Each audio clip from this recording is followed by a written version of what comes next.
Hello YouTube, and this is a video on that snazzy new intro. Would you look at that? It's all sleek and synonyms. So I start with some very basic rough layers. They're aptly named, rough layer, and then a number.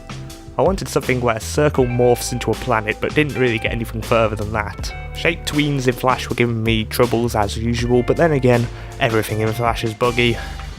The bouncy ball idea could have been great if only the screen size was larger and the ball was smaller. I have a video on animation fundamentals which covers the bouncy ball animation in a card in the top right hand corner, if it's been released yet.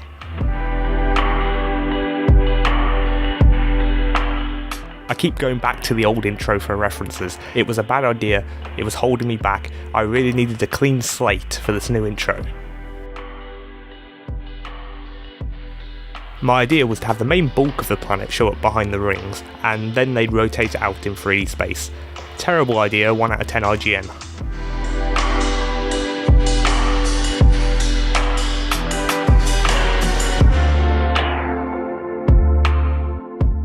At this point I get tired of it looking like absolute garbage. Remember, it may look fine while static, but motion is an important part of an intro.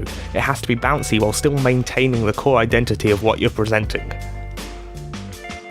At this point I take inspiration from my other channel's intro. The circle turns into a torus and 2 letters appear from the middle. In this case, it would be LS for Lucas Saturn. Flash bug here, the text is scaling inaccurately, making the motion tween appear jittery. Simple fix, I put it inside a symbol and then break down the layer into a shape instead of a text object.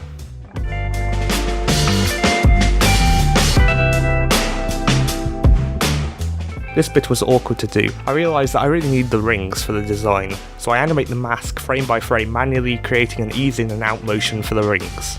Again, another Flash bug. Something was screwing up with the brush, and it just took multiple attempts to draw a line to get it correct. Everything was really unsmooth, even though smoothing was at 100. At this point I just ditched the text. I realise it looks really good without it, and I add in the final sections of motion. It needs to zoom in when the rings appear. I first tried doing it using shape tweens. Piece of advice, don't overlook obvious, easier solutions. I instead use a camera later on and undo this work. The channel's branding is red compared to the other channel's blue, so I switch it over here.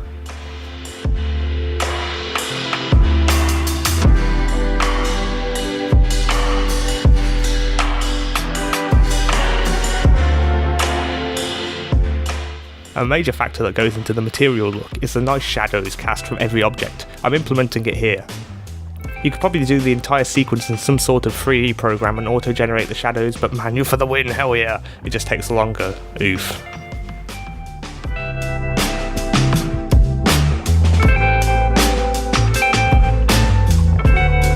What's with that transition, I hear you ask? Flash crashed? Yeah. Typical. So I'm back to square one with the shadows, lost that progress I had made. Here I'm just doing some camera motion to replace those crappy shape tweens I implemented before. And we're done.